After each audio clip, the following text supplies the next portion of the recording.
Diplomacy and conflict are once again unfolding side by side in two of the world's most volatile theaters.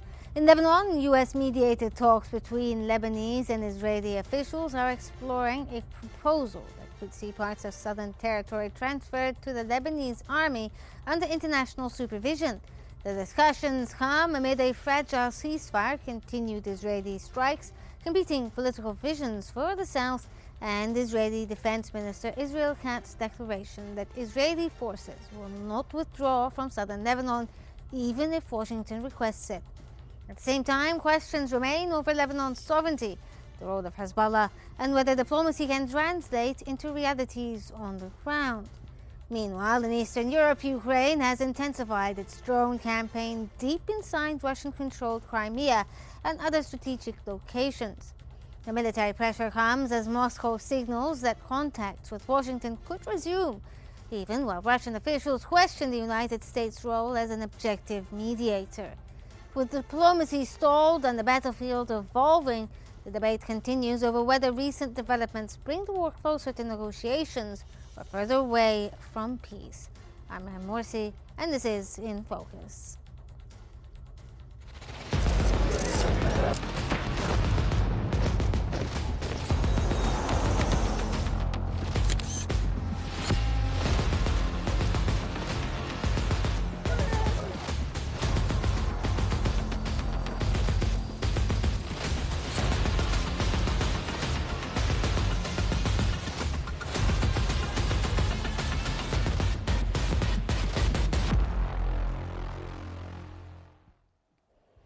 Israeli and Lebanese officials are discussing a U.S.-backed proposal that would transfer control of some areas captured during the war with Hezbollah from Israeli forces to the Lebanese army, Modern Diplomacy reports.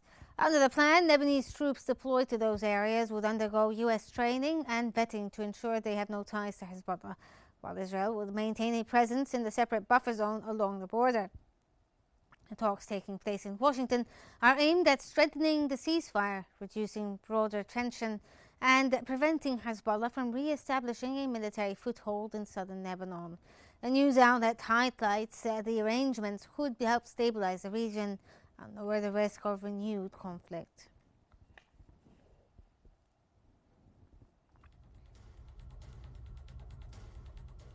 At the same time, the Israeli Defense Minister, Israel Katz, says Israeli forces will not withdraw from the security zone in southern Lebanon, even if the United States requests it. According to the Times of Israel, Katz said Israel would not allow the Lebanese civilians to return to these areas, arguing the previous security zones with civilian populations led to attacks on Israeli troops, including roadside bombings. He said maintaining the buffer zone is necessary to protect Israeli forces and communities along the northern border.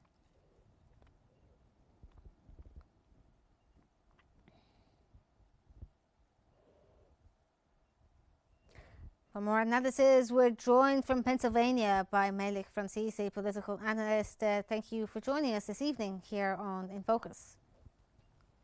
Good evening to you, your teamwork, and the viewers. Thank you so much. Let's start off by asking you about the U.S.-mediated talks. They're now discussing a pilot handover of parts of the south of Lebanon to the Lebanese army. How significant is this proposal, and does it represent some sort of breakthrough, diplomatically speaking?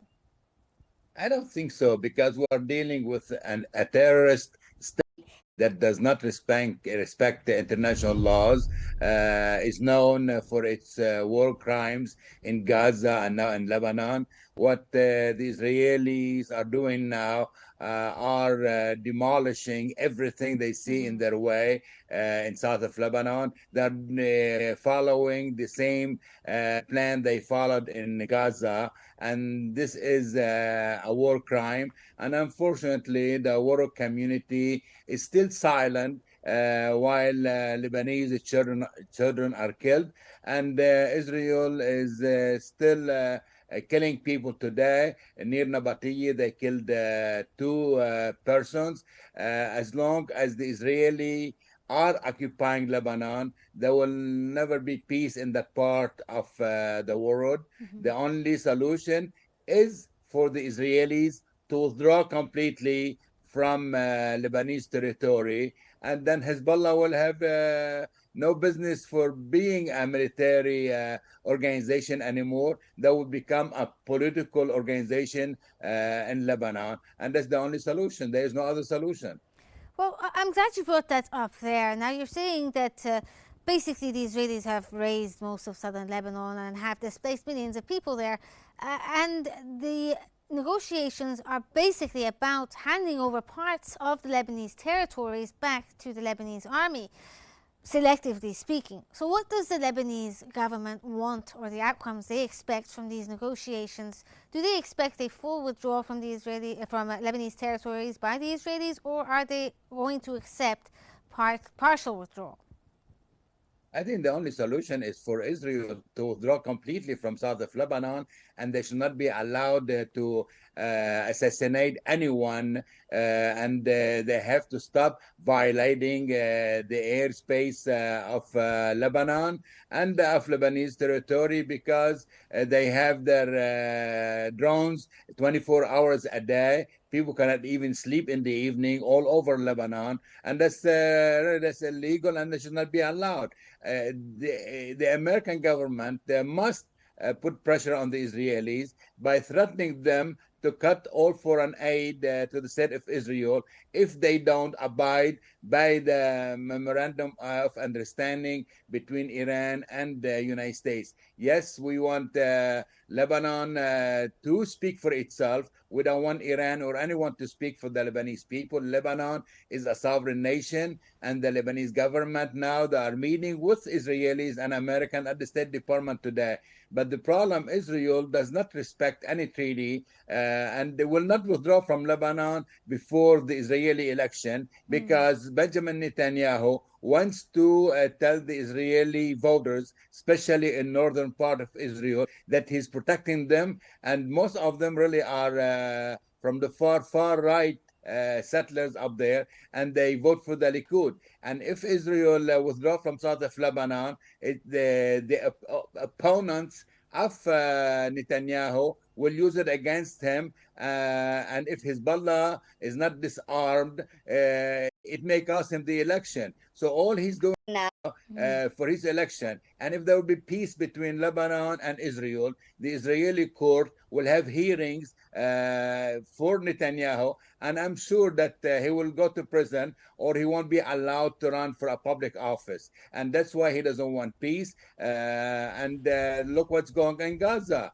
He doesn't allow food to come into Gaza. So this guy is a war criminal, and if he's not held accountable, nobody will be able to stop him, because as long as the U.S. finance his war and give him whatever he wants, he's not going to stop. And when he talks about the greater Israel, that's an illusion. It will never happen. There was never a greater Israel. Israel should not even be there where it is now. Israel is occupying Palestinian land illegally. And unfortunately, the international law is dead, because our president here, President Trump, formed the Board of Peace to bring peace to the world. I think he forgot about it, and he collected $1 billion from every member. We don't know what happened to the money. There is no peace in Gaza, no peace in Lebanon, and no peace between Ukraine and Russia. I'm glad you brought up the idea there that the Israelis will not necessarily give up the lands of southern Lebanon that easily, or withdraw from its occupation there. Now, there have been statements despite the negotiating process. The Israeli Defense Minister, Israel Katz, has stated that Israeli forces will not leave the south of Lebanon, even if the Americans request them to do so.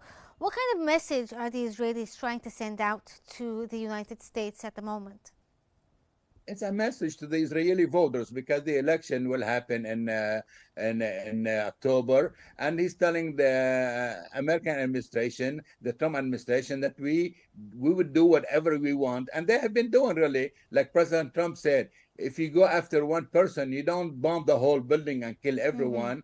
But he did not go far enough in order to discipline the Israelis, as George Bush the father did in 1991-92, when he asked Ishaq Shamir to come to the Madrid Peace Conference to talk to the PLO. Shamir refused, President Bush told him, okay, you don't come, we are going to cut all foreign aid to Israel. Then he agreed to come. And here, America is the most powerful nation. So It do you has think been that on the Israel side of Israel. today is not going to, I mean, the Americans or the United States administration will not be able to rein in the Israelis in 2026 like they did, as you said, with George Bush Sr.?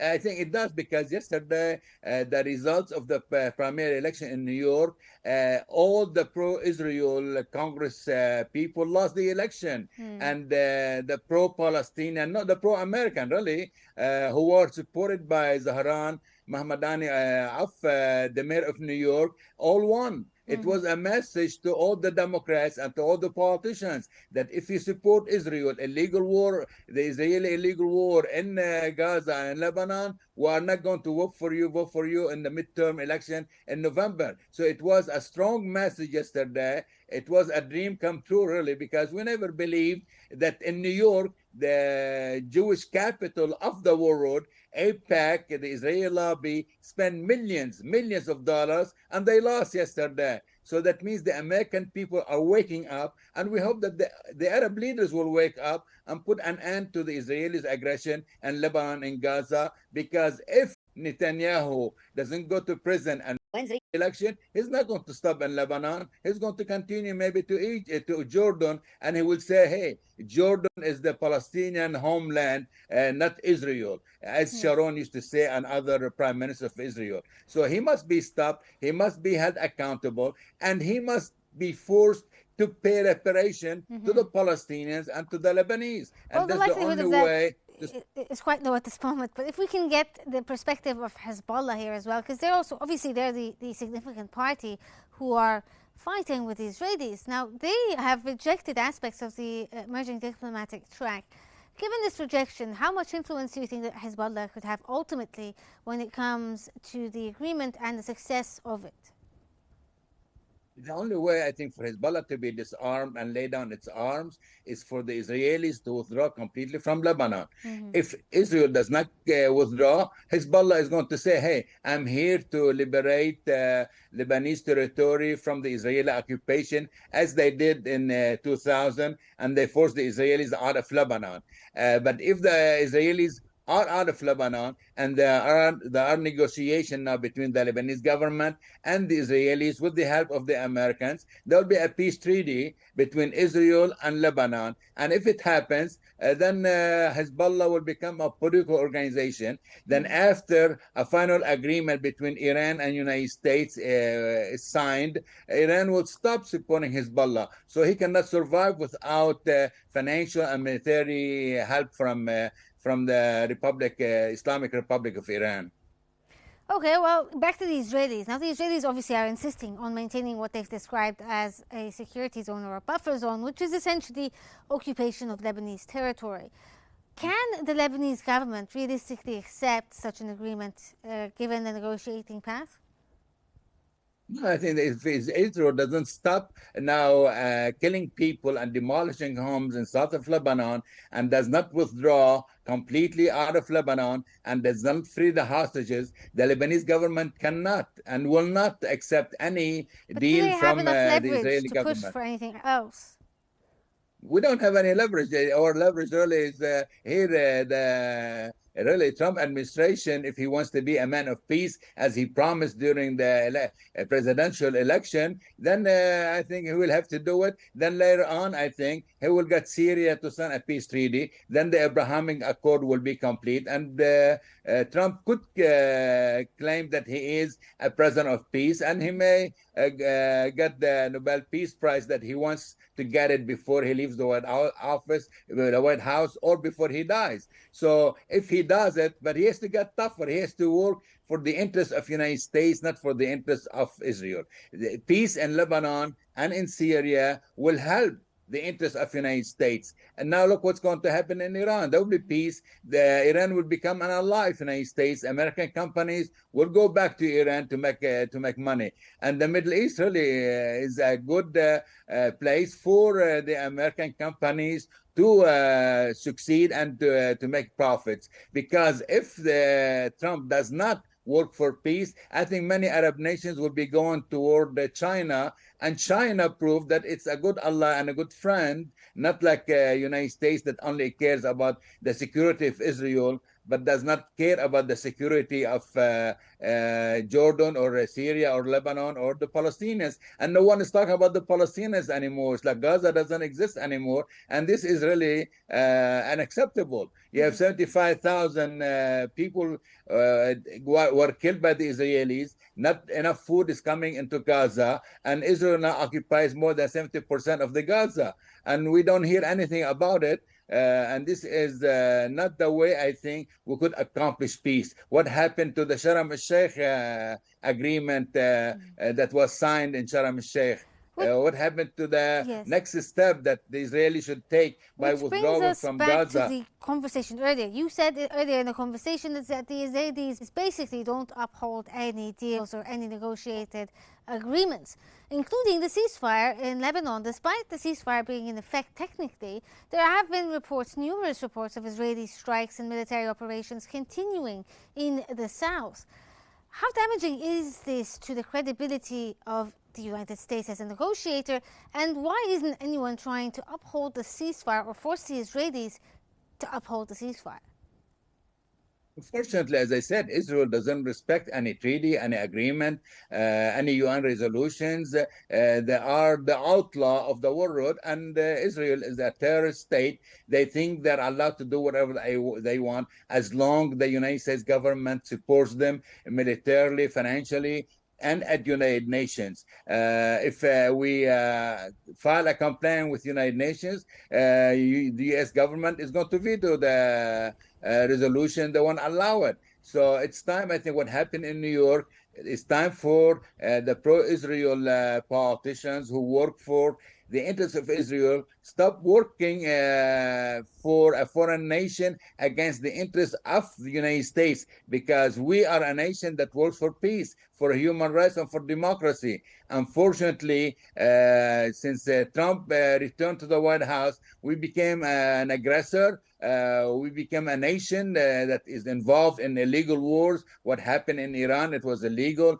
The war in Gaza, and now the war in Lebanon. And it was the U.S., not U.S. really, the Trump administration who promised that he will talk to the Israelis and they will abide by the ceasefire agreement, but they did not. So it's time for the U.S. to say enough is enough, and they have to tell the Israelis without the help of the United States, Israel cannot survive. But unfortunately, the U.S. ambassador to Israel, Mike Huckabee, said, it's a joke really, he said, United States will not exist without Israel, the help of Israel. So this is really unacceptable for a U.S. ambassador to speak for interest against, speak for the interest of Israel against the interest of United States. And we have too many in Washington, D.C. Most of the mega members and the Republicans in the Congress believe that we are blessed because we help Israel. And those guys, I think, are traders. They are not really American representatives, that they don't represent the interests of America, and they don't represent even the American public at the Congress. All right, thank you so much. That was Melik Francis, a political analyst. Thank you for your insights, and thank you for joining us this evening. And now let's move to the recent developments in the Russia-Ukraine war.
Ukraine says its forces have struck a railway bridge, power plant, and other infrastructure targets in Crimea.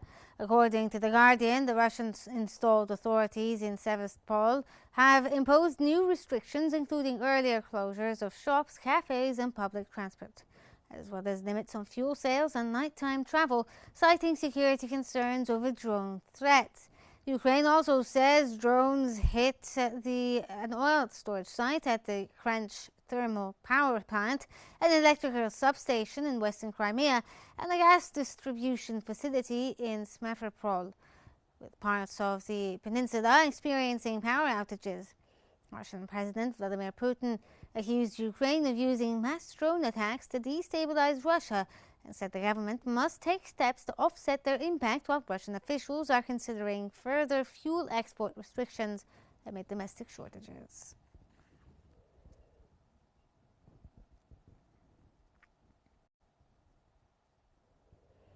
Meanwhile, the Russian Foreign Minister Sergei Lavrov says the United States is no longer acting as an objective mediator in efforts to end the war in Ukraine, accusing Washington instead of escalating sanction pressures on Russia, the Moscow Times reports.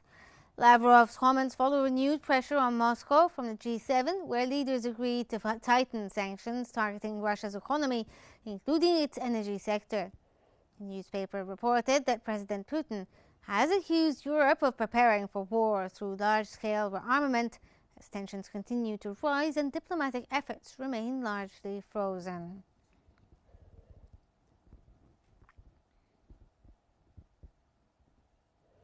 For more on this, we're joined from Warsaw by Kamila Zarakakta-Romanowska, Professor of EU Law and Security Studies. Thank you for joining me this evening.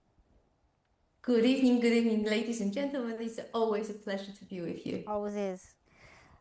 Let's start off here by asking about the leaders of Europe's 5 largest military powers that met in Berlin, with Ukraine at the center of the discussions. What message were they trying to send both to Moscow and to Washington ahead of the NATO summit?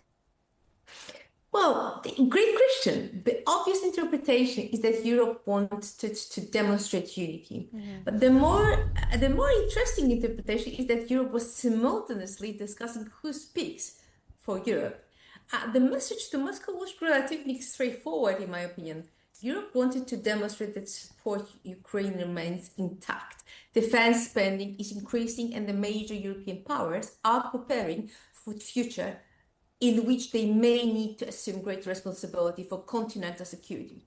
The message to Washington was equally important. Europe understands that strategic environment has changed. The United States faces growing pressure in the Indo-Pacific, competition with China, and increasing complex domestic political dynamics, for sure. Therefore, Europe is trying to show it's becoming more capable security actor rather than simply a security consumer, as it was accused by Donald Trump. However, what makes the Berlin meeting particularly interesting is that beneath the language of unity, there is also discussion about the leadership. According to the report, Germany, France, and the United Kingdom favor an E3 format for the future negotiation involving Russia and Ukraine. Italy is resisting that approach, and Poland is very reluctant to be excluded. Antonio Costa has emerged as possible compromise figure, but at the same time, he's sparking, let's say, a bit bitter comments. This tells us something important. Europe is not only debating how to deal with Russia, Europe is debating who should represent Europe when dealing with Russia. This is fundamentally different question, and it reflected the fact that Europe contains multiple strategic cultures. France traditionally thinks in terms of strategic autonomy. German increasingly thinks in the terms of leadership responsibility. This meeting is a clear example of that. Meanwhile, Britain thinks of terms of deterrence and alliance credibility, and Poland and Baltic states tend to think in terms of frontline security because geography gives them a very different perspective on Russian power. Well, Italy, often some sparks between Giorgia Meloni and Donald Trump, often prefers broader inclusion and political balance. Therefore, the challenge is not only maintaining unity against Russia, the challenge is maintaining unity inside Europe itself. There is another very important dimension that should not be ignored. The recent tension between Poland and Ukraine regarding historical memory demonstrated support to Ukraine can no longer rely exclusively on the emotional solidarity and sympathy. It feels Ukraine pain. They still recognize Ukraine as a victim of aggression, but the policy is increasingly moving towards rational calculation about European interests, European security, and Europe's future security architecture. This is why representation matters. Countries want a seat at the table because they understand that the future negotiation may shape Europe's security order for decades. So the Berlin meeting was not only a message to Moscow and Washington, it was also an internal European discussion, in my opinion, about power, about representation, and who will define Europe's security architecture after the war ends. That's an interesting take there, that it's not just projecting the idea of unity, but it's also a way to bring about actual unity within Europe itself. Now, one of the key themes of the Berlin meeting was strengthening NATO's European pillars, as you just mentioned, which comes through unity. And given the growing uncertainty about the US future commitments towards Europe, so how is the Ukraine war accelerating Europe's push for a greater autonomy, as well as, finding middle ground between the way each individual country wants to diplomatically deal with the issues at large? The war did not create the idea of strategic autonomy, which is very important push today we can observe in Europe. What it did was destroy the illusion that Europe could indefinitely postpone the issue. And we have to be really honest with ourselves. For years, discussion about Europe's strategic autonomy remained largely theoretical. Ukraine changed it. Europe suddenly discovered that has shortages in ammunition production, weakness in defense industrial capacity, vulnerabilities in critical infrastructure, and excessive dependence on external guarantees, for instance, from the United States. However, the strategic autonomy should not be misunderstood. Europe is not seeking independence from the United States. Europe is seeking resilience. It wants greater freedom of action if American priorities shift elsewhere. The most important change is political rather than military, in my opinion. In 2022, support for Ukraine was primarily through solidarity and sympathy. In 2026, support is increasingly framed through European interests from defense production, border security, infrastructure protection, economic resilience, strategic competitiveness.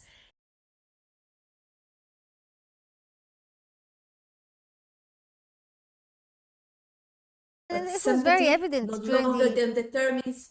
Yes, it was also very evident during the Evian, meetings that took place with the G7, where Emmanuel Macron described the unity, the Western unity towards Ukraine.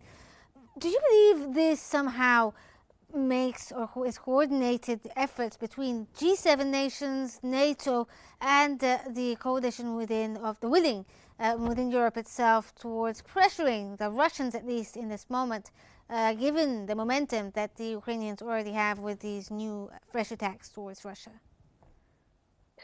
I understand why President Macron invokes the concept of an Evian moment.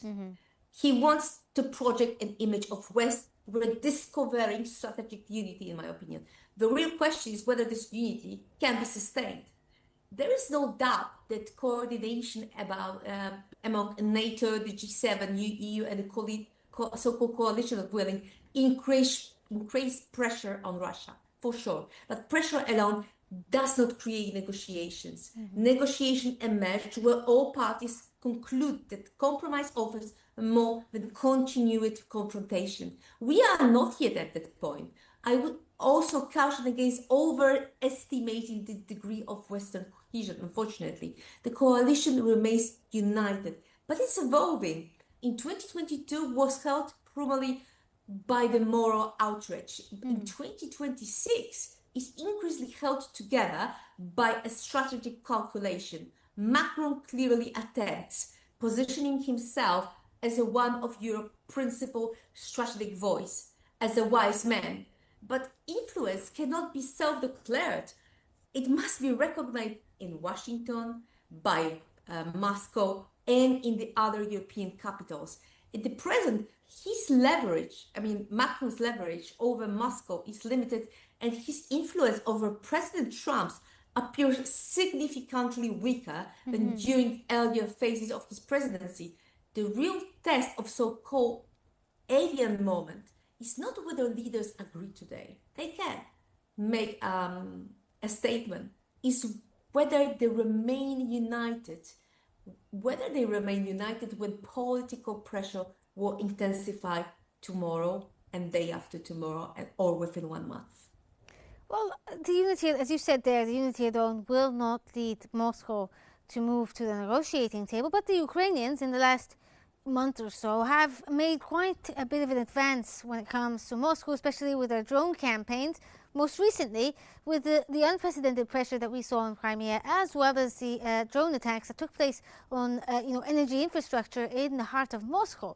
Given these battlefield advantages that Ukraine have been able to do so far, how significant are these operations for the broader both military push and a push towards, or a pressuring mode towards towards the Russians to move to the negotiating table?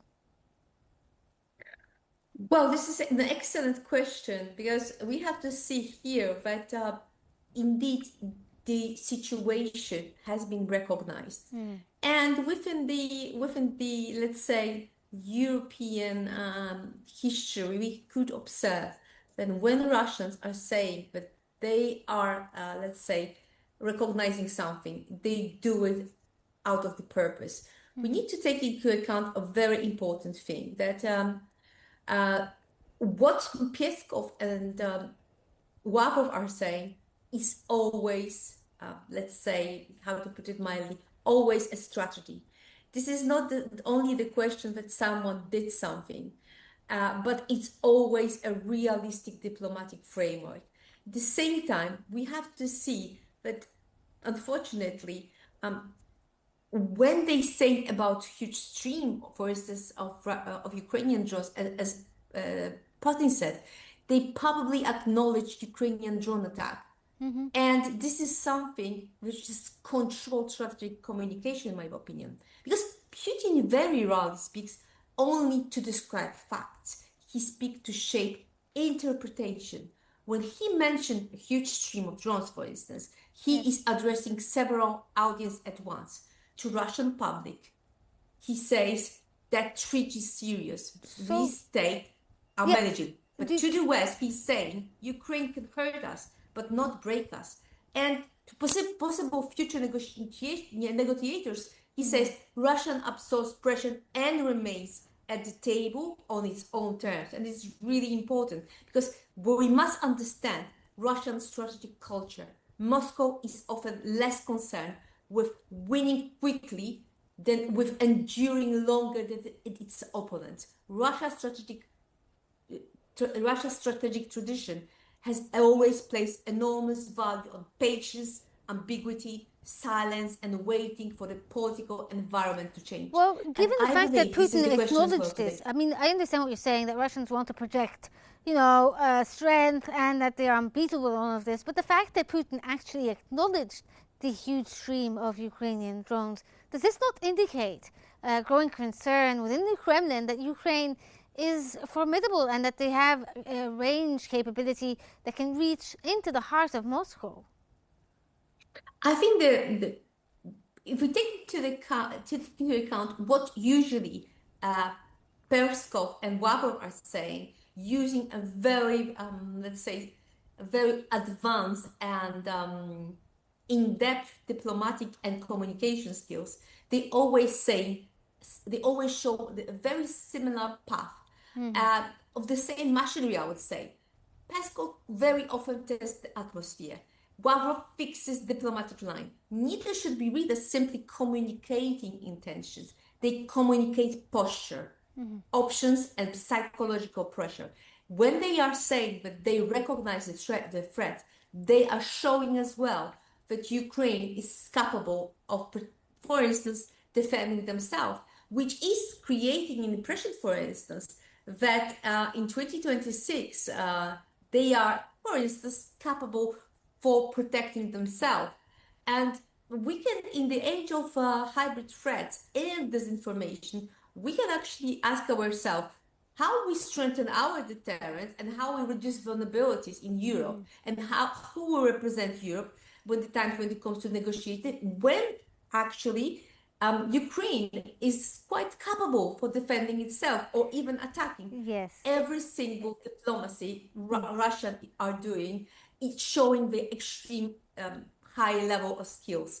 And they are keeping those always half open without paying the price of real concession, I would say. When Peskov says contacts might resume when schedules permit, its wording itself matters. It is calm, procedural, almost bureaucratic, that is deliberate. Moscow wants to appeal available but not desperate. It wants Understood. to Your preserve point there all is the clear. channels. Yes, that they want to project against strength. Thank you so much. Your point is clear, but we're out of time. Thank you so much, Kamila Romanowska, Professor of EU Law and Security Studies. Thank you for your insights and thank you for joining us. That was In Focus, and thank you for watching, and stay tuned for more updates here on Q News.